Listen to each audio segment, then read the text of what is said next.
Welcome to the Sunday garden question and answer video that we do every week here on the channel. You can ask gardening questions down in the comment section below the video, and that's where we pick from each week. We have quite a few at this point. We did a midweek one on Wednesday, and that still left us with more questions as well. So I think in a couple weeks, we'll probably end up having another midweek one. I am in New Hampshire right now, heading to Vermont for a wedding. Steph's nephew is getting married, and that's in Vermont. We're heading there. We just went up the coast, went to Acadia National Park, and then went up to into New Brunswick and Nova Scotia, and made a loop around here. And we're heading west from here, and we're gonna have some interesting things coming up that I've wanted to visit and shoot, and we're going to visit with a YouTuber who we visited in the past, and you guys can guess down below who that will be as we're heading west here in the northern part of the country. Let's see, what else? The weekly garden planner is going to be $50 off for the month of October. You can just use October 50 is the code for getting the $50 off the weekly garden planner. There's several new features that were added to it over the last 90 days or so, and more things to come on both the weekly garden planner and the Learn to Garden video series if you're interested in that. The older t-shirts are $5 off on the website as well if you're also interested in that. So we're going to jump into some questions. I think there's 21-ish, 22-ish, something like that, that will be for this video. So this person has an Cuba japonica. We've shown off quite a bit on the channel. They're hardy in zone 7 to 9, so pretty further north where we are up here in New Hampshire, you're not going to see Japanese Cuba, but down in the south, it's very common shade. Evergreen plant typically does pretty well in dry shade, actually, which is not a lot of things that do well in those kinds of conditions. But occasionally they'll get these one stem at the time dieback things that happen on them, and this person's having that issue, and they're going to go ahead and take theirs out. That one stem at the time thing could be Phytophthora root rot. It could be Phomopsis is another one that will attack them. Typically though, it's on plants that are under some sort of stress, and so if they're in a particularly dry space, they could succumb to some sort of stress that would allow a disease to attack them, and then you'll get that kind of one branch at the time death that can happen to them. Another thing that could happen is they could be too wet, and then too wet is definitely an enemy, especially winter wet on some of these leafy evergreens like that. Again, I think it's a good plant for dry shade, not necessarily a great plant for wet shade, especially winter wet shade. But anyway, with all that said, they're actually taking them out, not trying to cure them. They're trying to take them out, and they want to put in a dogwood, and wondered if the same disease issue could potentially happen to their dogwood. If it's a stressed space of some kind, then yes. I mean, it would not necessarily the exact same diseases that attack the exact same plants. So we can have, there are different species of these diseases that attack certain plants. But if you are planting, if you're planting something back, regardless of what it is, into a stressed space, whatever it was that caused this, is it too wet at times of the year? Does it drain poorly? Is it too sunny? Because, Cuba likes part shade conditions. I don't know what the conditions are that led to the Cuba to decline. Those same types of conditions could lead the dogwood into trouble as well. Maybe not necessarily attacked by the same disease, but certainly attacked by a disease, that could potentially be problematic. So they asked about replacing the soil in that area. And so I don't ever do kind of any soil replacement, but I will definitely amend the soil. If you think it drains poorly, that's probably a bad setup for lots of plants. And so that's one where I'm going to use some pine bark soil conditioner or something to get better drainage in that area. It could be, if it's drainage related, I don't think replacing the soil could end up creating more of a boggy space. Those kinds of things can backfire. When we add layers to the soil, we don't necessarily know how putting sand on top of clay is going, how that's going to respond, or putting clay on top of sand, or putting topsoil on top of something. You don't know when you create new layers, you don't know necessarily what the drainage is going to be like. So I wouldn't risk that, but I would definitely use some pine bark or something that, or some expanded shale or something that can create some additional drainage there if you think it stays seasonally wet. Other than that, it's hard to answer a question like that, really. So this person's trying to design a walkway path around their new home, which I highly encourage. That paths, if you go back and look at the video series for the new house, so there's a playlist called New House. It's not new anymore because we've been working on that project for 5 years or something there now. But I came from another house to that house that we're in Raleigh and designed it. And if you go back to the design series from the beginning of that, the very first thing I did was put in paths. I think paths you really need to know several things. But one of the main things you need to know is how you're going to maintain a space.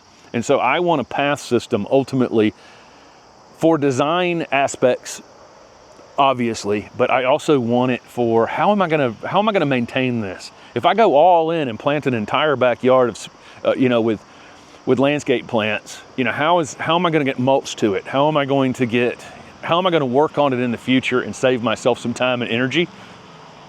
So path system is a good idea. Again, I think I've said in the past, I did landscape jobs in the past where, we charged quite a bit extra to mulch some side of the back fenced area because there wasn't 2 gates. Something as simple as having a gate on each side of the house, if you have a back fence area, can really change how hard or easy it is to maintain that garden in the future. But they were trying to use AI, and AI seemed confused about what they were asking about designing a path. AI, again, can be done. It's amazing the kinds of things you can get from AI, and I've spent a lot of time with it now. But there's also definitely some confusion. Sometimes it's good to start over. If you get in a situation, is my experience, if you get in a situation with AI where it seems all of a sudden to be weirdly confused about what you're asking for, back out and kind of start over again, and clear the slate. And it seems to kind of clear up some of the fog that it goes through. But they were saying what tools to suggest to help with the design. So my tool has always been to put a drone up above a space, and since drones have been available, and lay out the space from that view down. Of course, you can use a Google map view or if you want to from above and see the lay of the land, and then you can then use upside down spray paint to paint paths on the ground, to paint, or use a water hose out on the ground and then put the drone up and see what that looks like, see how that flows. That's how I designed mine. That's my suggestion, is to put a drone up in several different times. Put the drone up, kind of take a photo of it, do some sketching, on top of that, if you can, on your phone or whatever, and lay out several different designs, then lay them out on the ground with some paint, put the drone back up, see what that looks like, see what it feels like, make sure that you want to put some depth to your beds, so that you can layer plants in it.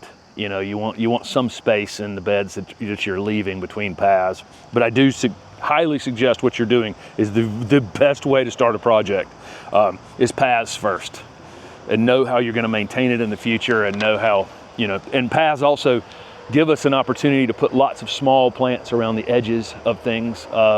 And a lot of the interesting things that we would add to our gardens happen to be these little small perennials and annuals, that line paths. Okay. All right, let's see. Went the wrong direction on here. Okay, number 3, are all barberries invasive?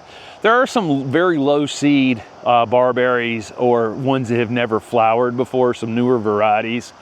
There's one, there's a brand called Worry Free that's a northeastern brand from a group of nurseries that are up here, and they have a barberry in theirs that's reputedly seed free. So there are low seed count barberries. The thing for us is, I'm standing in the area right now where barberries are extremely invasive, and I I don't see any here where I'm standing, but typically up here in Connecticut, New Hampshire, I mean, this is where you see them just as thickets in the woods, basically. We don't have that problem in Raleigh. And so, you know, one person's invasive plant is another person's interesting ornamental plant, unfortunately. But yes, there are some you can go out and look for, low seed count or no, ones that have never bloomed before. Some of the super miniature ones just don't flower. Doesn't mean they won't flower. I talked about this last week and I think there's another question around sterile plants coming up in this one. So they're not sterile, they're just low flowering or low seed count when they do flower, so manageable in some way. And again, not recommending barberries for the Northeast, you know, where they're growing in thickets out here, you know, in the woods. This person has a declining pineapple guava with black spots and smaller brown branches. What should they do? They're in Mount Pleasant, South Carolina. Our pineapple guava at the house looks great right now, but it actually went through something similar from last winter. So last winter, we had that sudden freeze, and so our pineapple guava had done fine for 3 years next to the driveway, no problems, beautiful blue-green foliage, great flowers. We're never gonna get guavas, but the plant looks great, the flowers are nice, the flowers are interesting. But last winter or last November, I guess it was still fall or December, we had that sudden freeze where it was in the 60s in the morning. It's 60-some degrees here this morning in late September in New Hampshire. It is a little abnormally warm here for this spot too, I would imagine, early in the morning like this. But ours got damaged like that, and it looked like that. It was off-colored. We lost some branches on it. It grew through it. So don't panic on that. I would make sure it's mulched well, make sure you're taking good care of it, fertilize it in the late winter with an organic fertilizer, and move on with your life. I think as long as we have a kind of a semi-normal winter this winter, it should come flush back out of it next spring and look okay. Any advice on tackling ivy climbing on trees in Cary, North Carolina? I showed it in a video on the channel last year or the year before. We were rescuing this oak behind us that had ivy growing on it. Of course, I got a couple comments at the bottom of that video where someone said these trees have evolved with this ivy to hold it up. Well, the ivy's not from the area where these trees are, so that's not true. And my wooded area behind me, I can show you 20 trees back there that are just dead from the ivy. Killed them. I mean, it climbed up on them and just basically between the weight and the smothering of them, it literally killed them. So, you know, don't think that ivy won't kill that tree, because it absolutely will. There's a point where it can look really beautiful on it, and then it passes that point at some point and the tree declines. But we showed it in a video. I basically just cut it off at the base and let it die in the tree. And once it dies, it'll take about a full year almost for those vines to dry out enough that you can then kind of pull on them carefully, because they're going to fall on you when you pull them out of the tree. So it's like pull and run is the technique for pulling them out of the tree later. I have not pulled the ones out of the oak tree that I cut off, but the tree is going to be much, much better off in the future without those, you know, without all that hanging on it. And it had ivy this, you know, with, you know, this big around growing up the side of that tree that we cut off of it. But I just cut it without trying, you know, try not to damage the tree, and then wait a year and you can pull it out. The part down at the ground though, you're going to have to pull up and get it gone. Let's see. Got a couple questions about transplant timing. This is the time of year when people are thinking about moving plants around their garden. Somebody just said a crepe myrtle didn't give a zone that they were living in. I think anytime a crepe myrtle is dormant, it's probably fine to move it. Keep in mind, if it's been in the ground for a while, they're not easy to get out of the ground. They are really good at anchoring themselves in and could be problematic just physically trying to move one. If it's only been in the ground for a few years, it'll be easy, but an older one can be, you might almost spend the money to get a new one if you want another one somewhere else and just take that one out. I mean, they're really difficult after a while. Then this person has a 5 to 6 year old oak leaf hydrangea that's 4x4. When and how should they move it in Indiana? I'd just move it toward the end of winter. You know, the crepe myrtle person's probably in the south and the ground's not going to freeze solid, so it's pretty much anytime it's dormant. I moved to late winter for this person where the ground could freeze. I don't know where you are in Indiana. Southern Indiana, it's probably not going to freeze, and northern Indiana, it probably is going to freeze. So, you know, depending on where, I would just wait till late winter and move that before it starts to leaf back out. This person has Leyland cypress mulch, which is a great use for Leyland cypresses, in my opinion. They may have had some fall and then ended up mulching them in place, which I would recommend. If you ever have to have somebody come in and take a tree down, you know, maybe your disease tree you don't want to keep, but if you're taking trees down of any kind, Leyland cypress or whatever, you know, grind them in place and use that material. Don't let that good organic material leave the garden. They want to add compost should they peel that mulch back. I would probably not layer the compost on top of wood chips. Just that reverse order. You could create a situation where those wood chips become anaerobic. They get trapped down there where they can't breathe. They're going to have a problem breaking down properly. And again, it could become anaerobic, kind of stinky, and not break down properly. So if you wanted to put, I don't think you need to put compost there. My argument would be is why do you think you need compost? If you have that Leyland cypress material where you've chipped it, it's going to break down and become compost or, you know, humus. It's going to create that humus layer for you. It may take a little while longer, you know, but you don't necessarily need that compost added in that situation. But if you were going to, yeah, you need to get down to the ground because you're just trying to recreate the humus layer, and then the chunky layer should be on top. If you do it in reverse order, could get funky. Is cutting butterfly bushes harder and more in winter a good idea if it is yearly gets too leggy?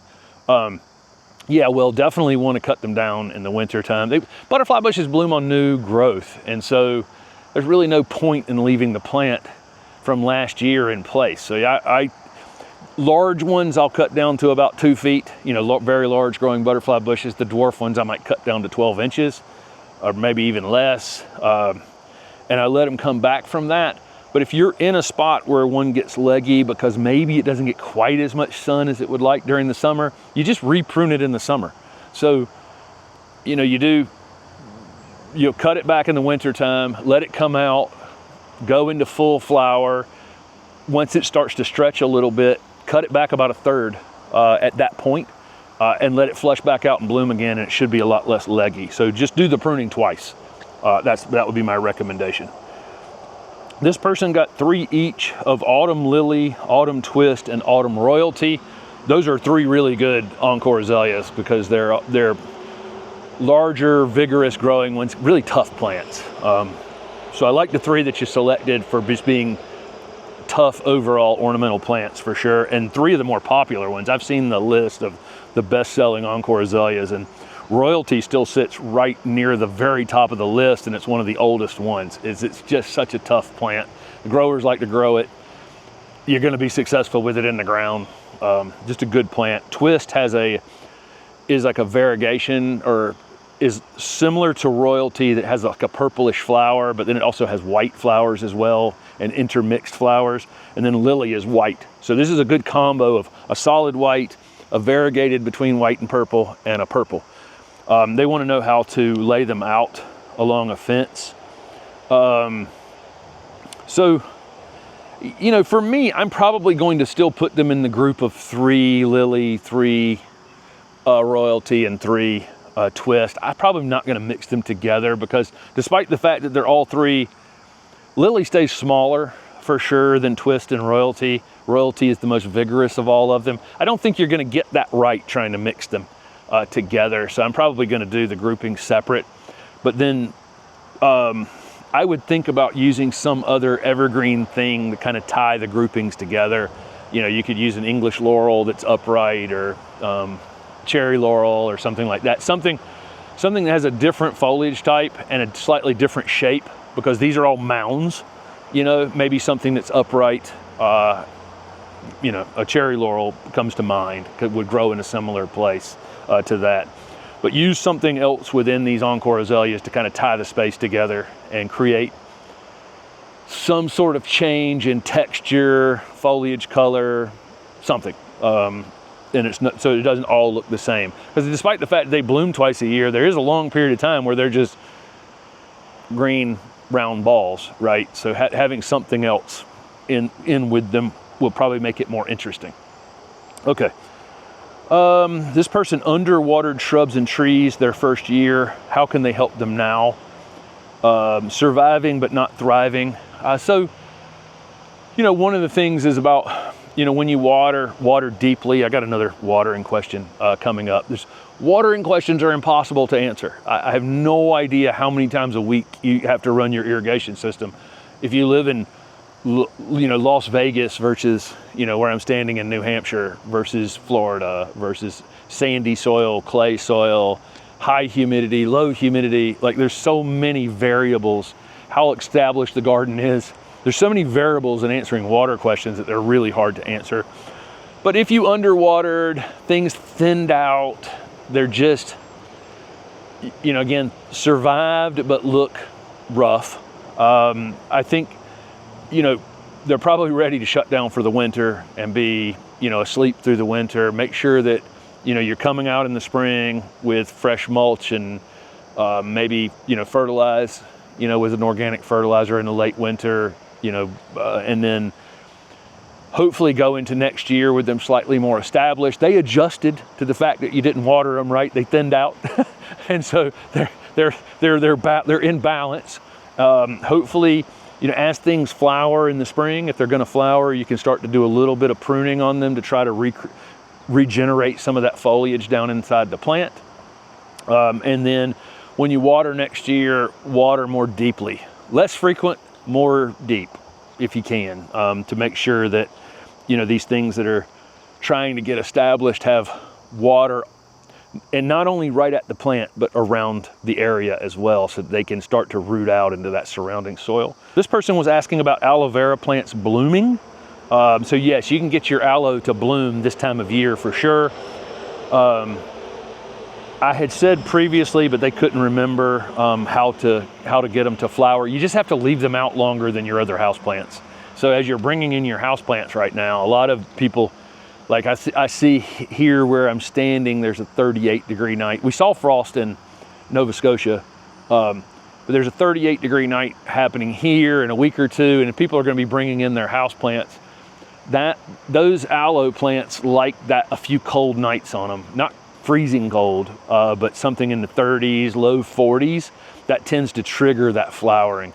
So we leave our aloe out we'll leave our aloe out until mid-November in Raleigh, and then it will, by the time we're bringing it in, the flower buds are emerging on it, and they'll come into full flower in the house. But they need to think that they change seasons. So all your other houseplants will be safely tucked in the house with nights in the upper 30s, but the aloe needs that to trigger flowering. And the shorter days, you know, as the days are getting shorter, all of that combined triggers the flowering on them. Let's see. So this person's buying grasses and other plants that look like they're grown in 100% peat moss. Should they try to remove the peat so water doesn't gravitate and stay in the hole too much? It's difficult with some of the soil media. I mean, I see a lot of the plants grown in the very deep south, they'll use just almost pure pine bark, chunky pine bark, because the nursery's guarding against the fact that they get 70 inches of rain on some areas of the Gulf Coast every year. We get about 46 or something in Raleigh. You know, South Alabama, Mobile area, you know, over to New Orleans, through Mississippi there, maybe 70 inches of rain in a year. So if you have a nursery down there, which is a great place to have a nursery because you get a long growing season, so it's going to be less expensive. You're going to have to do less winterization. So there's a lot less expense in growing along the Gulf, but you have to guard against root rot because you might get it. I've been down there before in Loxley in the summertime where it rains every 2 hours. I mean, every single time the sun comes out, an hour later it's raining. You know, and that process could really cause plants problems if you didn't grow in a really well-drained mix. So we have a lot of the Gulf Coast plants that drain too well, and the mix that you put in, when you put it in the ground, it's like impossible. You're watering and you can get your existing soil kind of wet, but that middle part where that bark is keeps drying out near the collar of the plant. And the plant's in a wilt while the rest of the soil around it is kind of wet. Those are hard to deal with. And then of course, peat moss can do both, either become way too dry, it can become, and then hydrophobic, where it's hard to re-wet once it's dry, or it can be something that can really hold too much water in place. It can do both. Peat moss is capable of both, being too dry and too wet. So the answer is, you just have to really keep a closer eye on those plants initially. They'll settle in fine. I'm not gonna go crazy on a plant because it has too much peat moss on it. I am gonna break the roots apart a little bit, but I'm going to maybe plant that plant slightly higher above the grade to guard against it ending up too wet potentially. But then I'm also gonna guard against, now that I've got it up too high, I'm gonna have to think about watering it and making sure that I'm not allowing it to dry out to the point where it becomes hydrophobic and is difficult to re-wet. But yes, some soil mixes can fight against us in our landscapes, and it can be kind of it's kind of frustrating, really a little bit frustrating when that happens, because you know, you bought an expensive plant, but keep in mind that plant was grown in that particular way in that particular place because for a reason, and it was, you know, better than getting Phytophthora root rot on an entire crop. So anyway, maybe there's some ideas around that. Okay, okay, here's one. How long and often should I run my deep irrigation? They didn't leave a location or anything. That's the question. It's unanswerable. You have to go out there. I would suggest, if you're struggling with watering, to get an inexpensive moisture meter at a garden center or on Amazon or wherever you want to buy it, and just start to check down in the soil and see, you know, when it's actually dry, when it actually needs. It can be misleading sometimes. Sometimes you can put your finger down in the ground and the ground will feel cool. Obviously it's just cool under the mulch, and that can kind of present itself as moisture to you. You know, if you're not, you know, if you have never checked before, just that cool feeling of the soil, and but still actually be dry. So maybe get a moisture meter and figure that out. And then you can then, you know, start adjusting your irrigation. You know, you can put a pan out and see how long it takes, you know, under the drip irrigation or under your overhead irrigation or whatever, and see how long it's taking you to get an inch of water down, and the amount of time, the amount of time the irrigation needs to be on to get an inch of water, you know, and start to figure that out, that part out, the length of time it needs to run. But the when it needs to run is the unanswerable question. I have no idea. And if you go, so I'm in Wake County, North Carolina, that's where Raleigh is, but my nursery was in Johnston County, which is southeast of Raleigh. And if you told me you were in Johnston County, one side of the county on west of Interstate 95 is mostly clay, and east of 95 is mostly sand. So I couldn't tell you within that county, you know, how often or how much you would need to water, because the soil type changes within that county. So that's how, you know, it's really learning your own space, unfortunately, is the answer to that particular question. This person's got some scraggly snapdragons that made it through the summer. Can they cut them back at this point to clean them up? Yeah, you can clean them up. So snapdragons are in fact perennial. We typically grow them as annuals. So in the South, we might put them in the fall and have them kind of survive winter, but establish themselves and then be really beautiful in the early spring. Way up in the north, you may use them as summer annuals. And people do. I mean, we were in Iceland and they were using them as summer annuals in Iceland a few weeks back. But they are actually perennials. And so they're perennial in zone like 7 to 10, 7B to 10, something like that, but they're very short-lived perennials. But if you happen to have them survive the summer in the South or survive the winter in the North, you know, you might get a season or two out of them, and you can do your normal, you know, how you would cut a perennial or annual back and fertilize them and whatever else, you know, to maintain them until they do die. And that some of them are self-seeding. You'll get a few seedlings up as well from snapdragons also. But again, some of these things we buy as annuals are technically perennials, and they can behave differently year over year in the garden. If this person root pruned something to transplant it, and then they fail to actually transplant it, so they went around, cut the roots in a circle around the plant, kind of staging it to be moved later, will it hurt if they don't move the plant? No, not at all. Keep in mind, tree-grown or field-grown trees, we used to buy lots of field-grown plants. Plants used to be grown in the field, and heck, when we were in the videos from Boskop, I mean, you know, originally, all those plants grown in Boskop and those nurseries in the 1600s, 1700s were grown in the ground, dug, bagged in some way, and then sent to the customers, the garden centers, you know, right from the field. And we still have lots of field-grown nurseries all over the country. We're going to visit one in this trip that grows field-grown trees still.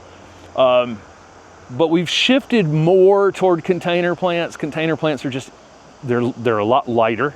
They tend to be, they just tend to be overall easier for a consumer to go to Lowe's or Home Depot or the garden center, or a nursery, if you're lucky enough that you can get into a wholesale nursery sometimes and buy plants for less money or whatever. It's easier to put a container in the back of a pickup truck or the back of a car and take it home and dig a hole and put it in the ground than it is something that's in a, you know, in a balled and burlap root ball that's this big around, you know, or even container shifted and soil from the ground because it's so heavy. So there's less of it than there used to be. And I'm going to get to a point at some point here that helps with this question. But when you see a field-grown nursery, they are going through the field occasionally and cutting roots, so that in the future, the trees that they're growing in the field haven't rooted all over the field. They're kind of keeping the roots contained in one space. So you can root prune something, you know, several times in its life in space to try to keep it from running roots all over the place. You know, you may initially see some leaves drop off of it or that kind of thing when you cut roots. Generally no big deal. So this person just has some general questions about winter wind. What are some strategies to use if you have a garden that gets hammered by the wind? That's a difficult thing. I mean, one thing would be to acquire some plants that are more capable of taking wind conditions, right? I mean, that's one of the things. I got a truck that's blowing leaves off a bridge over here next to me.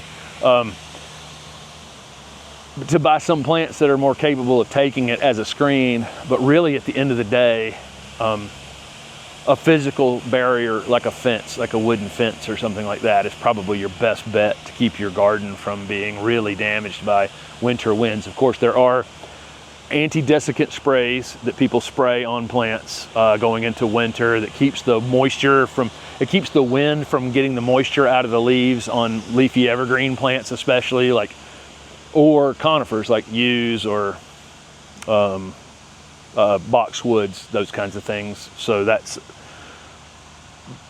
there are strategies that some nurseries or folks might implement to help with this, but I think in the long run, deciduous plants are probably going to be your friend. They're just more capable. You know, the plants that lose their leaves in the winter are more capable of dealing with this than leafy evergreens are. Or finding some sort of hedging plant that's just really kind of really tough in your area. And I don't know where this was necessarily that can help screen it off. But a physical barrier is always the best solution. Let's see. Looking for a foundation plant that's relatively short for the shade with some deer pressure. They were told that Cephalotaxis was a good choice. So we have Taxus as yews. I just mentioned yews. Typically in the north, we're going to see more yews, although there are a few. We actually have, there's a native yew to southeast United States, Georgia, Florida line. But most of the yews that are used in landscaping are going to be in more northern areas, cooler areas. By the time you get up to like Philadelphia, you'll see lots more. There's a Taxus baccata at Longwood Gardens, and I didn't take a photo of it. It's one of the most amazing plants you'll ever see. But that Taxus baccata is something worth hunting down if you go to Longwood. And then we tend to use Cephalotaxis in the southeast, which is, it just means ewe-like, but they are not the same. Ewes tend to get eaten a little bit more by deer. Cephalotaxis tend to not be touched by deer. But yeah, they're great. The prostrate one stays really super small. They had been, so there's a prostrate one, and then there's fastigiate ones, and then if you're looking for one that just gets like 3 feet tall, Utopia plum yew, like we have at the house, is a really good choice. Hedgehog is one of Steph's favorite plants, hedgehog Cephalotaxis. So that's 2 that you could use that get like 3 feet. Hedgehog's a little slow growing. Utopia might be a little faster. So, this person was asking about planting plants to break up clay, and they were asking about tillage radishes, like daikon radishes. So there are some folks that will use daikon radishes because it has a taproot. So anything with a taproot, you think about, that thing's gonna dig its way down in the ground and help me break up that subsoil. And this is true, but it's gonna take several years, a long time really, because I've been trying to grow carrots at the house. We have a clay-based soil in Raleigh, and I've been trying to grow carrots since the day we moved in there, and the vegetable garden is now probably this deep above the clay, above the really dense, compacted clay soil, and my carrots are still weird 5 years into this project. So yes, these digging taproot plants are capable of helping your compacted clay soil, but I think it's going to be years in the making. So I don't think you can plant daikon radishes 1 year and have the world's going to change for you. I think you're going to dig them up the first year and see these really deformed, strange roots, taproots. The taproot's not going to be like dug straight down in the ground. But if you do this year over year in a space, yes, it can help improve, help break that soil up. You're probably at the end of the day better off physically taking some sort of shovel or fork that's, a digging fork of some kind, and actually sticking that down in the ground and pulling back on it a little bit, and then using the daikon radishes after that. And that would give it more of an opportunity to do the thing you're trying to get it to do. But yes, it is a technique that folks use to break up hard pan soil, is to use plants that will dig down in it. Do sterile plants or zero germination rate come from breeding, hybridization, or from the lack of a second plant? And then they had Shoal Creek Vitex as part of the question. Shoal Creek is definitely not sterile. That thing will produce seed in the right location. That one's definitely capable of being, an invasive weed. So keep that in mind. I love Shoal Creek Vitex, really love it. But I think in Texas and other places, that thing can be problematic. So sterile plants, most of the truly sterile plants that are just incapable of producing seed are interspecies hybrids. So where you took 2 different species completely, and those 2 species were able to cross, but then they're not able to produce a viable seed after that. So that's where most of that kind of thing, comes from. Or they produce a seed that's, it's not the embryos, something's wrong with it, and it's not capable of germinating. So that's where most sterile plants come from, are interspecies crosses. Sometimes even in the same species, you'll get lower seed count. Sometimes these super dwarf plants, where somebody's found a sport off of something that's just diminutive in some way, they're less likely to produce seed. But most of it comes from the crosses that were originally made to keep them from producing seed. But yes, it can be from the lack of a second plant, and that's what we saw with Bradford pears. Bradford pears were, gosh, I don't know how many. We would sell out of Bradford pears virtually every weekend at the garden center in 1986, 1987, 1990, 1991. There were these lollipop Bradford pears all over the city of Raleigh. But what happened though, when they reached 8 years old, 10 years old, 15 years old, they started falling apart. Other introductions were made to try to solve this, and those other introductions that were made allowed Bradford pears to form seed, and now they're one of the most obnoxious weeds in the Southeast. So yes, not having the right dance partner is one of the main reasons that plants are considered sterile, but are not actually sterile. And then I got a funny question: are red buds overrated? This is a tricky question because I tell you what, I said I could name this channel Red Buds with Jim Putnam. All right, and it's true. I could rename this channel Red Buds with Jim Putnam and not drop a lot of viewers. It's unbelievable how many questions we get in a week about red buds. And so all of these interesting, I don't think straight species Cercis canadensis is overrated in any way, shape, or form. It's one of our great native trees. Flowers for the pollinators early in the season.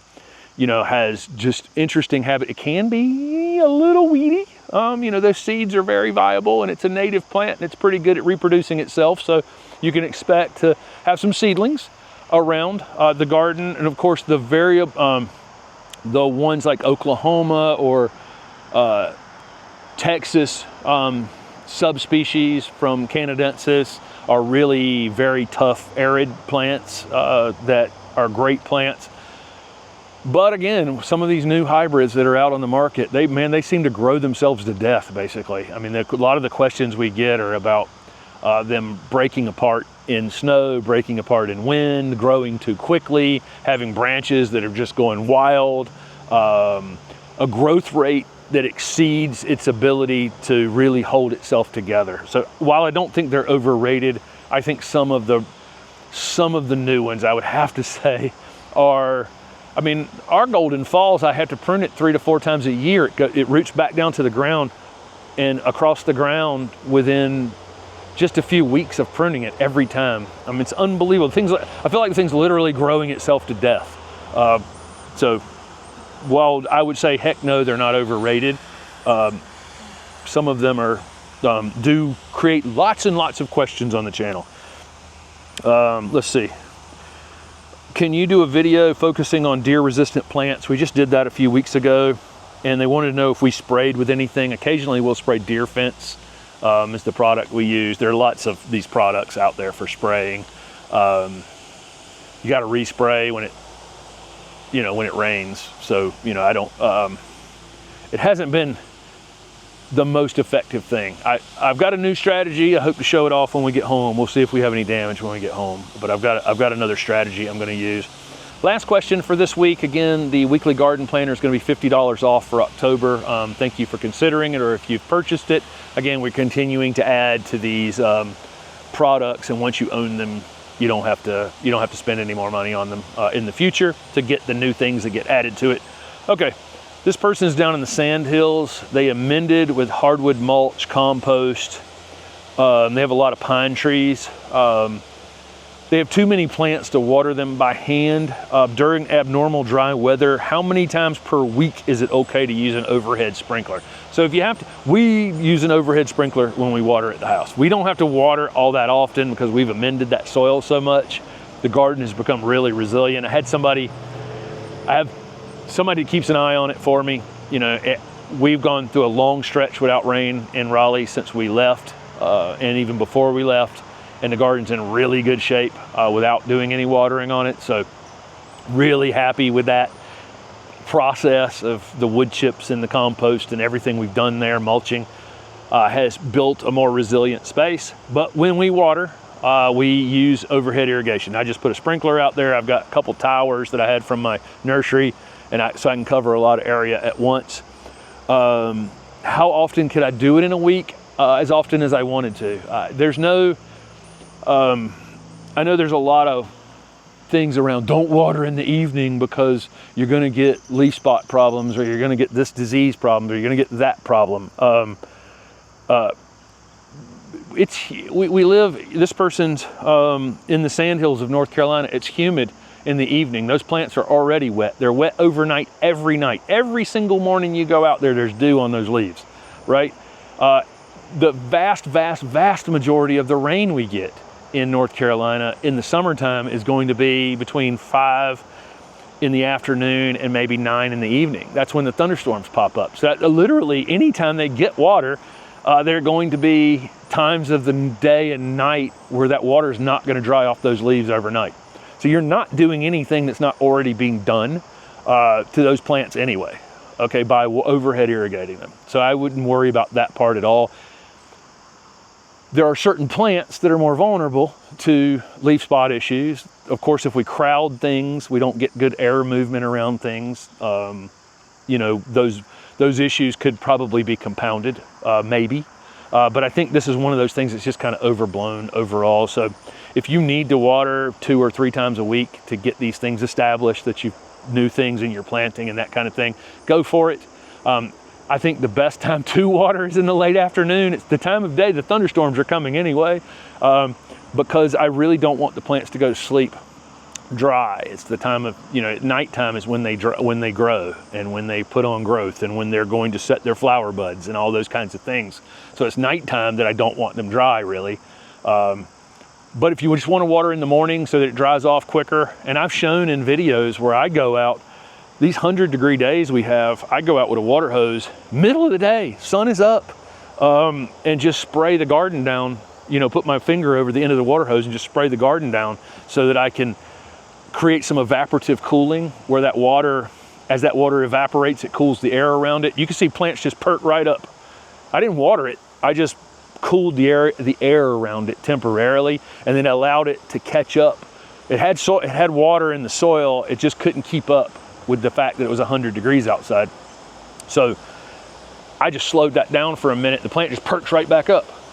So I use that strategy too. So I'm not going to worry about this overhead watering thing and causing myself problems. If your plants need water, it's more important to water them than to be concerned with a potential problem that you might get from it. So that's, you know, that's my experience with that. And I've, you know, watered plants, watered millions of plants, you know, especially in a nursery situation. And I would do the same thing in my nursery as well. We would turn on the water in the middle of the afternoon, you know, for even if plants didn't need water, we turned it on for 3 minutes, you know, whatever, just to get some evaporative cooling going around those beds with the black pots and the black fabric and all that kind of stuff on a hot day. So there you go. There's some, I think that was 22 questions from last week. And again, I think we'll have another bonus Q&A maybe in 2 weeks from now or something like that. But thank you guys so much for following along with the channel.